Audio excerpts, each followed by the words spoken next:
नमस्कार दोस्तों, आज आपका फिर से स्वागत है हमारे YouTube channel study with Naresh में। प्लीज़ चैनल को सब्सक्राइब करें, वीडियो को लाइक एंड शेयर जरूर करें। ठीक है, हम देख रहे थे यूनिट नंबर 1 इलेक्ट्रोस्टैटिक, जिसमें पहला चैप्टर था इलेक्ट्रिक फील्ड, विद्युत क्षेत्र, जिसका हमने पूरा डेरिवेशन पूरा कंप्लीट कर लिया था चैप्टर को। आज हम देखेंगे इसके न्यूमेरिकल्स। क्या देखेंगे? न्यूमेरिकल, जो भी इसके आंकिक प्रश्न है उन पर हम देखेंगे। महत्वपूर्ण आंकिक प्रश्न हम देखते हैं। तो आंकिक प्रश्न में पहला क्वेश्चन आपका आता है कि वायु में रखे एक दूसरे से 30 सेंटीमीटर दूर, कितने सेंटीमीटर दूर? 30 सेंटीमीटर दूरी पर रखे दो छोटे आवेशित गोलों पर क्रमशः, यानी एक आवेश तो 2 × 10⁻⁷ और Q2 कितना है? 3 × 10⁻⁷ आवेश है, उनके मध्य बल ज्ञात कीजिए। तो देखिए आपको क्या क्या दिया हुआ है। एक तो Q1 का मान दिया हुआ है 2 × 10⁻⁷ कूलाम। ठीक है, ये तो आपको दिया है, ये तो दिया है। Q1 का मान दिया है, Q2 का मान कितना दिया है? 3 × 10⁻⁷ कूलाम। और R बराबर कितने सेंटीमीटर? 30 सेंटीमीटर। मीटर में बदलेंगे तो कितना हो जाएगा? 30 × 10⁻² मीटर। हो गया इतना। इसके बाद देखिए, और F का मान, वैद्युत लगने वाला वैद्युत बल निकालना है। तो किसके नियम से? कूलाम के नियम से। किसके नियम से? कूलाम के नियम से। कूलाम का नियम आपका क्या कहता है कि दो आवेशों के मध्य लगने वाला वैद्युत बल, ठीक है, दोनों आवेशों के परिमाण के गुणनफल के क्या होता है? समानुपाती। बीच की दूरी के वर्ग के क्या होता है? व्युत्क्रमानुपाती। अर्थात F बराबर K Q1 Q2/R²। तो देखिए K एक नियतांक होता है जिसका मान कितना होता है? 9 × 10⁹ न्यूटन मीटर स्क्वायर बटे कूलाम स्क्वायर। हो गया। सब मान आपको दिए हुए, मान रखने पर क्या हो जाएगा? F बराबर 9 × 10⁹ Q1 का मान 2 × 10⁻⁷, ये Q1 रहा, ये Q2 रहा। 3 × 10⁻⁷, यहाँ कितना हो जाएगा? 30 × 10⁻², इसका क्या हो जाएगा? स्क्वायर। तो देखिए 9 दूनी 18, 18 × 3 54 गुणा, जब इनको करेंगे 7 दूनी 14, 14 तो माइनस का हो जाएगा, और इसमें से ये कितना हो जाएगा? 10⁻⁹। तो यहाँ से कितना बचेगा? ये 10⁻⁻5। नीचे कितना हो जाएगा? ये कितना हो जाएगा? 900 × 10⁻⁴। जब फाइनल सॉल्यूशन करेंगे तो देखिए ये घात ऊपर जाए, किसकी हो जाएगी? प्लस की। तो यहाँ 10⁻⁻1 बचेगा। तो फाइनल जब इसको सॉल्व करते हैं तो वो आता है 6 × 10⁻³ न्यूटन। 6 × 10⁻³ न्यूटन। ये लगने वाला वैद्युत बल हो गया। फिर से समझ ले, R का मान दिया है 30 सेंटीमीटर, मीटर में बदल लिया। Q1 का मान दिया है, Q2 का मान दिया है, उन दोनों के मध्य जो बल लग रहा है उसका मान आपसे पूछा है। तो F बराबर K Q1 Q2/R²। के एक क्या होता है? नियतांक होता है जिसका मान कितना होता है? 9 × 10⁻⁹ न्यूटन मीटर स्क्वायर बटे कूलाम स्क्वायर। इसके बाद जब हम मान रखेंगे तो F बराबर कितना हो जाएगा? 9 × 10⁹। Q1 का मान कितना है? 2 × 10⁻⁷, और Q2 का मान कितना है? 3 × 10⁻⁷। नीचे क्या हो जाएगा? 30 × 10⁻² का होल स्क्वायर। कितना हो जाएगा? ऊपर 54 × 10⁻⁵, नीचे कितना हो जाएगा? 900 × 10⁻⁴। ठीक है, जब इसको सॉल्व करेंगे तो कितना आएगा? 6 × 10⁻³ न्यूटन। ठीक है, ये आपका क्या हो जाएगा? उनके मध्य लगने वाला वैद्युत बल हो जाएगा। ये हुआ आपका पहला अंकिक प्रश्न हुआ। अब देखेंगे नेक्स्ट दूसरा अंकिक प्रश्न। तो देखिए दूसरा क्वेश्चन है आपका, दो समान धातु के गोले +10 माइक्रोकूलाम एवं -20 माइक्रोकूलाम आवेश से आवेशित है। यदि इनको एक दूसरे के संपर्क में लाकर पुनः उसी दूरी पर रख दिया जाए तब दोनों अवस्था में बल का अनुपात क्या होगा? ठीक है, तो पहले मान लीजिए ये आपका Q1 का मान कितना है? 10 माइक्रोकूलाम प्लस 10 माइक्रोकूलाम, ये कितना है? -20 माइक्रोकूलाम। ठीक है, ये कितनी दूरी पर रखे हुए हैं? R1। ये मान लीजिए Q1 है, ये क्या है आपका? Q2। पहले तो ऐसे रखें, फिर इनको क्या करा? संपर्क में लाया गया। तो आपको पता है संपर्क में लाने से चालन विधि द्वारा आवेश का पुनर्वितरण हो जाता है। कहने का मतलब दोनों गोलों पर समान आवेश आ जाता है। ठीक है, तो पहले मान लीजिए बल, प्रथम अवस्था में बल कितना मान लिया? F1। कितना होता है बल? K Q1 Q2/R²। मान रखेंगे K की जगह, देखो कि पहले भी K रहेगा, बाद में भी K रहेगा, तो K को K ही रख सकते हैं अपन। Q1 का मान कितना हो जाएगा? 10 × 10⁻⁻6। क्योंकि -6 क्यों लगाया है? क्योंकि माइक्रो का मतलब कितना होता है? 10⁻6। यहाँ कितना हो जाएगा? -20 × 10⁻6, और नीचे कितना हो जाएगा? R²। ये आपका किसका मान हो गया, F1 का मान हो गया। आया इतना समझ में। फिर इनको संपर्क में लाया गया। क्या किया गया, संपर्क में लाकर, तो असंपर्क में लाया गया तो आवेश का पुनर्वितरण हुआ, तो दोनों पर समान भागों में बढ़ जाएगा। तो एक पर तो कितना है +10 माइक्रोकूलाम, दूसरे पर कितना है -20, आधा आधा बढ़ जाएगा। कितने का भाग दे दिया, 2 का। कितना हो गया भाई, -10/2 कितना हो जाएगा, -5 माइक्रोकूलाम, यानी -5 गुणा 10⁻⁻6 गुना।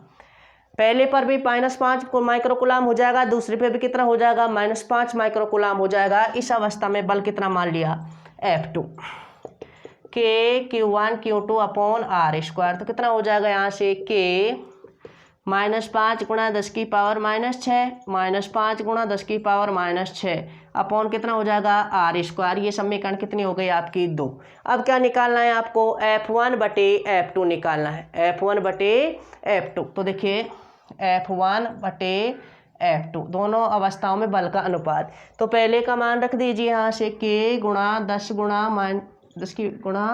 10⁻⁻6 कितना हो जाएगा, -20 गुणा 10⁻⁻6। यहाँ से कितना हो जाएगा, R²। नीचे कितना हो जाएगा, K -5 गुणा 10⁻⁻6 -5 गुणा 10⁻⁻6 अपॉन कितना हो जाएगा, R²। देखिए R² से R² कट जाएगा, K से K कट जाएगा, 10⁻⁻6 से 10⁻⁻6 10⁻⁻6 से 10⁻⁻6। अब लिख लीजिए F1/F2 कितना हो जाएगा, ऊपर 10 गुणा -20, नीचे कितना हो जाएगा, माइनस माइनस क्या हो जाएगा, +5 गुणा 5, 5 चौका 20 और 5 दूनी 10। F1/F2 कितना हो जाएगा, -8/1, यानी -8:1 या 8:1 हो जाएगा।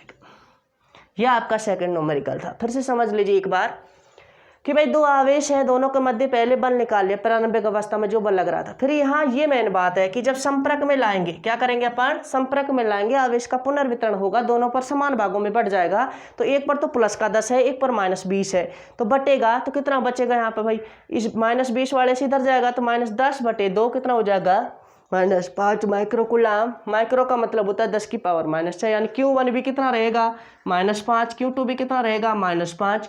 फिर क्या कर देंगे अपन, मान F2 उस अवस्था में बल कितना लग रहा है, F2 वो मान रख के अपन ने दोनों को अनुपात निकाले, बटे में रख के कितना आया, 8:1 आया। फिर देखेंगे अपन आंकिक प्रश्न, यानी क्वेश्चन नंबर 3। ये क्वेश्चन है आपका कि भुजा ए वाले एक समबाहु त्रिभुज के शीर्ष ए और बी पर समान आवेश क्यों है, इसके शीर्ष C पर विद्युत क्षेत्र का परिमाण ज्ञात कीजिए। तो देखिए ये आपका समबाहु त्रिभुज का मतलब क्या है, जिसकी तीनों भुजाएं समान है। ये भी भुजा ए होगी, ये भी भुजा ए होगी, ये भी भुजा क्या होगी, ए होगी। ये शीर्ष क्या मान लिए, ए बी और सी।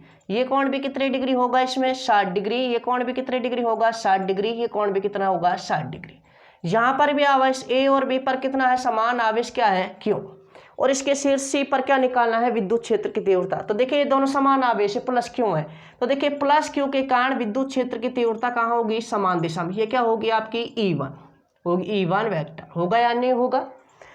इस क्यू के कारण कहाँ होगी विद्युत क्षेत्र की तीव्रता, ये क्या मान लिया आपने, E2 वेक्टर। और इनका परिणाम ही निकलेगा जो यही निकलेगा, इन दोनों। अब देखिए आपके पास 2 सदिश है और दोनों के बीच का ये 60 है, तो ये भी कितना हो जाएगा, 60 डिग्री। 2 सदिश है और दोनों के बीच का कोण दिया है, तो परिणामी कैसे निकालते बताइए। परिणामी कितना हो जाएगा, E बराबर कितना हो जाएगा, √E1² plus E2² plus 2E1E2 cos theta.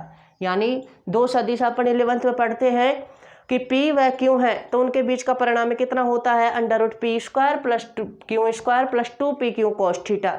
ठीक है, तो यहाँ से देखिए इसकी भुजा दे रखी है और यहाँ पर आवेश दे रखा है Q, तो E1 कितना हो जाएगा बताइए, KQ/A² होगा या नहीं होगा। E2 भी कितना हो जाएगा, KQ/A²। यही तो होती है विद्युत क्षेत्र की तीव्रता। मान रखें परिणामी E बराबर √KQ/A² का E1² प्लस ये कितना हो जाएगा, E2² प्लस 2KQ/A²। ये तो E1 हो गया, KQ/A², ये क्या हो गया, E2 हो गया। और कॉस कितने डिग्री आएगा 60 डिग्री, कॉस 60 डिग्री आएगा। कॉस 60 का मान कितना होता है बताइए, कॉस 60 का मान होता है आपका 1/2। कितना होता है 1/2। रखिए मान E बराबर अंडर रूट के क्यू अपॉन ए स्क्वायर का स्क्वायर प्लस के क्यू ए स्क्वायर का स्क्वायर प्लस 2, ये भी देखो 2 बार है, इसको भी स्क्वायर में लिखे के क्यू अपॉन ए स्क्वायर का स्क्वायर, और यहाँ कितना हो जाएगा 1/2। 2 से 2 क्या होगा कट जाएगा। तो देखिए ये कितनी बार है आपका 3 बार, कितनी बार है 3 बार। तो ई बराबर कितना हो जाएगा अंडर रूट 3 बार है क्या है के क्यू अपॉन ए स्क्वायर का स्क्वायर। तो देखिए यहाँ से √3 तो बाहर आ जाएगा, इसका स्क्वायर अंडर रूट से हट जाएगा, तो के क्यू अपॉन ए स्क्वायर। ये क्या होगी इसकी विद्युत क्षेत्र की तीव्रता होगी। किस पर, समबाहु त्रिभुज के शीर्ष सी पर होगी। फिर से समझ लीजिए एक बार कि दो शीर्षों पर क्या है क्यों आवेश है, क्यू प्लस क्यू के कारण विद्युत क्षेत्र की तीव्रता समान दिशा में होती है। तो ये कोण 60 तो ये भी कोण 60, 2 सदिश है, दोनों के बीच का कोण 60 डिग्री है। तो दोनों का परिणामी निकालने के लिए डायरेक्ट फॉर्मूला लगाया, मान रखा और वैल्यू ली। ठीक है, यह आपका तीसरा अंकित प्रश्न होता है। तो देखिए नेक्स्ट क्वेश्चन देखते हैं अपन, क्वेश्चन नंबर 4। तो उसमें देखेंगे ये क्वेश्चन है, दो एक समान आवेशित गोलों को बराबर लंबाई की डोरियों से लटकाया गया है। ठीक है, डोरियां परस्पर 30 डिग्री का कोण बनाती हैं। डोरियां परस्पर कितने डिग्री का कोण बनाती हैं 30 डिग्री का कोण बनाती हैं। ठीक है, जब 0.8 ग्राम प्रति सेंटीमीटर क्यूब घनत्व के द्रव में इन्हें लटकाया जाता है। ठीक है, तब भी कोण तो वही रहता है। ठीक है, यदि गोले के पदार्थ का घनत्व 1.6 ग्राम प्रति सेंटीमीटर क्यूब है तब द्रव का परावैद्युतांक ज्ञात कीजिए। वेरी इंपॉर्टेंट क्वेश्चन है, लेंथी भी क्वेश्चन है थोड़ा सा। देखिए समझने की कोशिश करें आप। यहाँ से ये मान लीजिए आपकी डोरियां हैं, 2 डोरियां हैं ये। ठीक है, ये बराबर लंबाई की है, क्या है बराबर लंबाई की। इनके बीच का कोण कितने डिग्री है 30 डिग्री। बीच का कोण कितने डिग्री है 30 डिग्री। समान आवेश है, यहाँ भी क्यू है, यहाँ भी क्या है क्यू। ये मान लीजिए आवेश परस्पर कितनी दूरी पर रखे हुए हैं r दूरी पर रखे हुए हैं। कितनी दूरी पर r दूरी पर रखे। ये देखिए इस पर बल लगाएगा, ये इस पर बल लगाएगा, इसके कारण लगेगा बल F। ये इधर होगा या नहीं होगा। ठीक है, अगर इधर की भी बात करें तो मान लीजिए ये भी कितना होगा F ही होगा आपका। ठीक है, रस्सी में कौन सा बल लगता है तनाव बल क्या लगता है T। रस्सी में कौन सा बल लगता है तनाव बल T। इस गोले पर भार बल क्या, इसमें भी देखो T लगेगा, लेकिन अपन एक क्या अध्ययन कर लें इसकी। रस्सी में तनाव बल कौन सा लगेगा T, यानी तनाव बल T। यहाँ से इस गोले पर भार बल कितना लगेगा mg। भार बल कितना लगेगा आपका mg। ठीक है, यहाँ से अगर अपन देखें, अगर यहाँ देखें तो देखिए ये पूरा कोण कितने डिग्री है 30, तो ये कोण कितने हो जाएगा आपका 15 डिग्री। कितने डिग्री हो जाएगा 15। ये भी कितने डिग्री हो जाएगा 15। ठीक है, ये मान लीजिए उस 15 को दर्शाने के बजाय ये थीटा, तो ये भी क्या होगा थीटा, कहने का मतलब। तो देखिए ये जब थीटा है तो देखिए ये एकांतर कोण हुए, तो ये भी कोण कितना हो गया आपका थीटा। क्या हो गया थीटा। जब ये थीटा है तो देखिए यहाँ से ये भी कोण कितना होगा आपका, यहाँ ये कोण भी कितना होगा यहाँ से आपका थीटा ही होगा। ये कोण थीटा है तो ये कोण भी कितना होगा थीटा। देखिए ये एकांतर कोण है, ये थीटा है तो ये भी थीटा, चाहे 15 डिग्री दर्शाइए आप चाहे थीटा दर्शाइए, ये थीटा है तो ये भी क्या होगा थीटा। अब समझे, ये तनाव बल T है, तनाव बल T है, तो देखिए इसका बैलेंसिंग करेंगे तो देखिए इसके घटक करने पर ये कितना घटक आएगा T cos थीटा, और ये घटक कितना आएगा इधर T sin theta. T cos theta और T sin थीटा। थीटा बराबर कितनी डिग्री लिया हुआ है अपन ने, ध्यान रखना 15 डिग्री। बार बार 15 डिग्री लिखने के बजाय क्या लिख लें थीटा।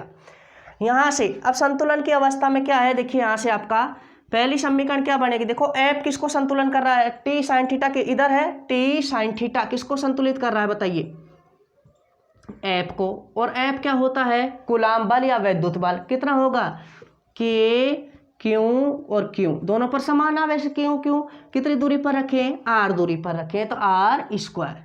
तो देखिए यहाँ से T sin थीटा बराबर K Q square upon r square. ये समीकरण कितनी हो गई आपकी 1। इसके बाद दूसरा देखिए किस कौन सा बैलेंस कर रहा है T cos थीटा किसको बैलेंसिंग कर रहा है mg को। तो यहाँ T cos थीटा बराबर mg, ये समीकरण कितनी हो गई आपकी 2। थीटा बराबर आप कितने डिग्री रख सकते हो, फिर कह रहा हूँ 15 डिग्री। देखिए समीकरण 1 भागित समीकरण 2, समीकरण 1 भागित समीकरण 2, क्योंकि थीटा का मान अंत तक नहीं बदल रहा, थीटा का मान वही है, ठीक है। 15 डिग्री है वो अंत तक 15 डिग्री है, तो अंत तक आप कितना मानेंगे, थीटा ही मानेंगे। समीकरण 2, तो देखिए T sine theta upon T cos theta कितना हो जाएगा, K Q square upon R square, नीचे क्या हो जाएगा एम जी, टी से टी कट जाएगा, साइन थीटा बटे कोस थीटा क्या होता है टेन थीटा, टेन थीटा बराबर कितना है आपका K Q square upon R square M G. ये कितनी हो गई समीकरण 3। इतना आ गया सबको समझ में। फिर इनको क्या किया गया है, द्रव में डुबोया गया। किसमें डुबोया गया, द्रव में डुबोया गया। तो द्रव में डुबोने के दौरान आपको पता है द्रव में नीचे से उत्प्लावन बल भी लगता है, तो देखिए भार में भी कमी आती है। किसमें कमी आती है कि भार में भी कमी आएगी, और किसमें कमी आएगी आपकी तनाव बल है उसमें भी कमी आएगी, ठीक है। द्रव में डुबोने पर, द्रव में डुबोने पर आभासी तनाव बल, आभासी तनाव बल, ठीक है, कितना मान लिया टी डैश, क्या मान लिया टी डैश। और भार में कमी, भार में या आभासी भार, आभासी भार, अब कमी होगी तो देखिए कमी वो कितनी होती है एम जी 1 माइनस, ध्यान रखना ये डेरिवेशन आपके लिए 11th का है, ठीक है। भार में कमी कितनी होगी कि एम जी 1 माइनस, कितनी 1 माइनस, और ऊपर किसका भार आएगा यहाँ पर, देखिए ऊपर आएगा आपका यहाँ से किसका भार लेंगे अपन भाई, द्रव का भार, किसका भार, द्रव का भार जिसमें डुबोया गया, द्रव का भार, और पहले से गोले का कितना है, गोले का भार, गोले का भार। ये ध्यान रखना, ये फॉर्मूला है कि भार में कमी कितनी आती है एम जी ब्रैकेट 1 माइनस द्रव का भार बटे गोले का भार। तो कितना हो जाएगा यहाँ से M G 1 minus 0.8 upon 1.6, point से पॉइंट हट जाएगा, 8 दूनी 10, एक में से आधा जाए कितना बचेगा आधा, एम जी बाई 2। यह आपका क्या हो जाएगा आभासी भार हो जाएगा। कहने का मतलब पहले एम जी लग रहा था, अब कितना लगेगा एम जी बाई 2 लगेगा, सीधा सीधा कहने का मतलब। और यहाँ पर पहले टी था, अब क्या है टी डैश, बाकी वैद्युत बल वो ही रहेगा। तो देखिए यहाँ से क्या हो जाएगा आपका टी डैश साइन थीटा, घटक वापिस से संतुलित करेंगे, टी साइन थीटा बराबर कितना हो जाएगा K Q square upon R square, ठीक है। ये समीकरण कितने हो गई 4, और T dash cos theta, theta का मान वही रहता है क्वेश्चन में दिया हुआ है, यहाँ कितना हो जाएगा M G by 2, M G by 2 हो जाएगा। तो वही करेंगे समीकरण 4 भागित समीकरण 5, कितना हो जाएगा यहाँ से, देखो टी डैश से टी डैश कट जाएगा, डायरेक्ट करेंगे क्या हो जाएगा टेन थीटा, और यहाँ क्या हो जाएगा 2 ऊपर चल जाएगा, 2 Q square upon R square M G. ये समीकरण कितनी हो गई आपकी 6। आया यहाँ तक समझ में, फिर से समझ लें एक बार, एक स्टेप हो रही है आपकी।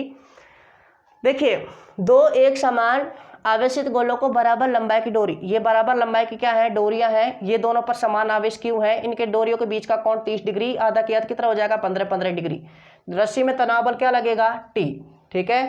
यहाँ से इनका ये क्यों आवेश इस पर एफ बल लगाएगा, ये इस पर एफ बल लगाएगा, तो देखिए ये एफ बल इस पर लग रहा है, तनाव बल ये लग रहा है। अब इनका घटकों में विभाजित करने, भार बल कहाँ लग रहा है नीचे की ओर लग रहा है, तो देखिए ये कोण थीटा है तो ये कोण भी थीटा हो गया, तो इसके घटक ये इसके घटक हो गए।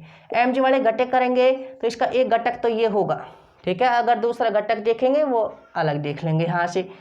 लेकिन यहाँ से देखिए यहाँ से इसका ये एम जी ये थीटा है तो ये भी क्या होगा थीटा, लेकिन अपन घटक करने के देखिए इसके ही घटक कर ले अपन, तो यहाँ से देखिए टी कॉस थीटा और ये क्या हो जाएगा टी साइन थीटा हुआ इतना, और ये टी यहाँ पर किसको संतुलित करेगा, यहाँ पर अगर आगे देखेंगे अपन कि ये टी और ये कौन सा घटक आएगा कॉस थीटा, कौन सा घटक आएगा टी कॉस थीटा, ठीक है, वो किसको संतुलित करेगा आपका यहाँ से इसको, ये टी और यहाँ टी कौन सा हो गया यहाँ से टी कॉस थीटा, तो किसको संतुलित कर रहा है एम जी को, ये तो इसको संतुलित, और ये किसको संतुलित कर रहा है इसको, फाइनल रह गया। तो दोनों को जैसे ही यानी यहाँ से टी साइन थीटा एफ, ये पहला समीकरण दूसरा समीकरण दोनों को बटे में रखा।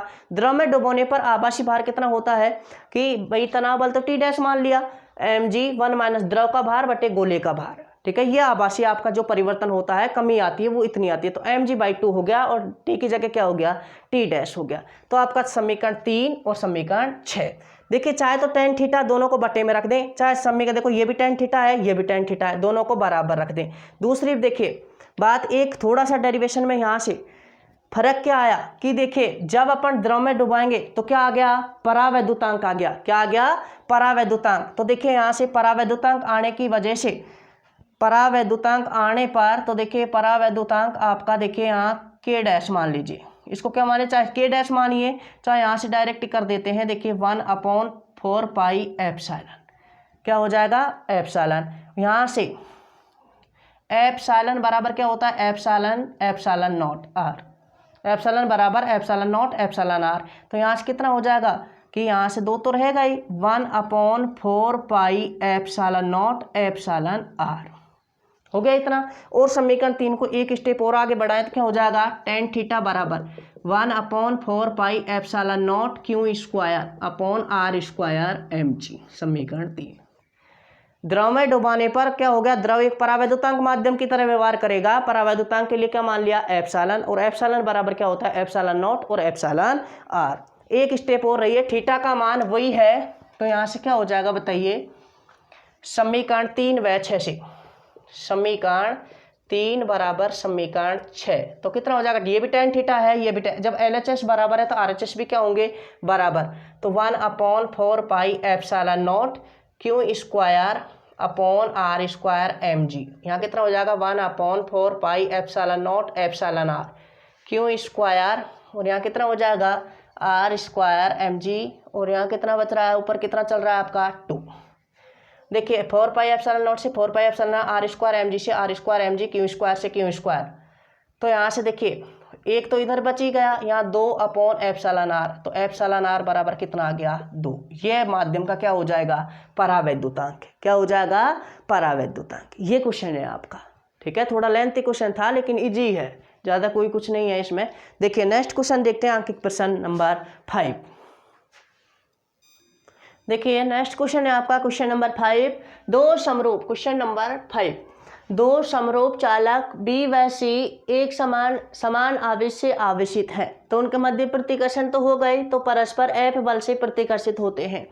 जबकि उनको परस्पर कुछ दूरी पर रख दिया जाए, तीसरा गोलाकार चालक उन्हीं के समरूप है लेकिन अनावेशित है, उस पर कोई भी आवेश नहीं है। पहले को B के संपर्क में लाया जाता है, तत्पश्चात C के संपर्क में लाकर दोनों को अलग कर दिया जाता है। सबको B व C को अलग कर दिया, तो B व C के मध्य अब जो आवेश का पुनर्वितरण होने के बाद जो उनके मध्य प्रतिकर्षण, नया प्रतिकर्षण होगा वो ज्ञात करना है। देखिए ये आपका B है और ये क्या है आपका C। इस पर क्यों आवेश है, इस पर भी क्यों आवेश है, मान दूरी कितनी मान ली r। ये प्रतिकर्षण बल का अनुभव करते हैं, तो F कितना करते हैं, k square upon r square, ठीक है। समीकरण नंबर 1। और तीसरा B पर भी क्यों आवेश है, C बराबर भी क्यों कूलाम है, और यहाँ तीसरा अन्य जो आवेशित चालक है वो क्या मान लिया आपने, अनावेशित है। क्या है वो, अनावेशित है A, ठीक है। वो कितना मान लिया, 0 आवेश है। पहले किसके संपर्क में लाया जाएगा, B और A को तन चालक तार के द्वारा जोड़ दिया जाएगा। तो देखिए इस पर क्यों है, इस पर कितना है 0, तो बराबर भागों में बटेगा, 2 का भाग दे दिया, तो कितना हो जाएगा q/2। B पर भी कितना हो जाएगा q/2, और A पर भी जो ये गोला था इस पर कितना हो जाएगा अब q/2 हो गया। पहले B के संपर्क में लाया गया, फिर इस A को किसके संपर्क में लाया गया, C। तो देखिए A और फिर किसको जोड़ दिया जाएगा, C को। तो इस पर तो पहले से कितना है q/2, इस पर कितना है q, ठीक है। दोनों को जोड़ेंगे तो कितना हो जाएगा, बटे 2 का भाग दे देंगे, तो कितना हो जाएगा q और q/2 3q/2, और नीचे कितना हो जाएगा 2, ये हो जाएगा 3q/4, 3q/4, ये आपका हो जाएगा 3q/4। तो यहाँ पर 3 को इस पर भी कितना हो जाएगा, C पर भी कितना हो जाएगा 3q/4, और A पर भी कितना हो जाएगा 3q/4। फिर सबको अलग कर दिया, तो देखिए ये आपका क्या हो गया B, और वापस ये क्या हो गया C। यहाँ कितना हो जाएगा, B पर कितना बचा है q/2, और इस पर कितना हो जाएगा 3q/4, और R दूरी पर रख दिया जाता है। आप कितना मान लिया उसको एफ डैश, कितना हो जाएगा के, Q1 का मान Q/2, Q2 का मान 3Q/4, नीचे क्या हो जाएगा आर स्क्वायर। तो देखिए कितना हो जाएगा, यहाँ से ये हो जाएगा आपका 3/8 K Q square upon R square. ये समीकरण कितनी हो गई आपकी 2। ये देखिए समीकरण 1 से, किससे, समीकरण 1 से क्या है आपका एफ, तो एफ डैश बराबर कितना आया 3/8 एफ। यह आपका क्या हो जाएगा नवीन प्रतिकर्षण बल हो जाएगा। यह आपका क्वेश्चन है, सीधा सिंपल क्वेश्चन था कि भाई पहले दोनों पर समान आवेश क्यों क्यों, तो बल निकाल लिया।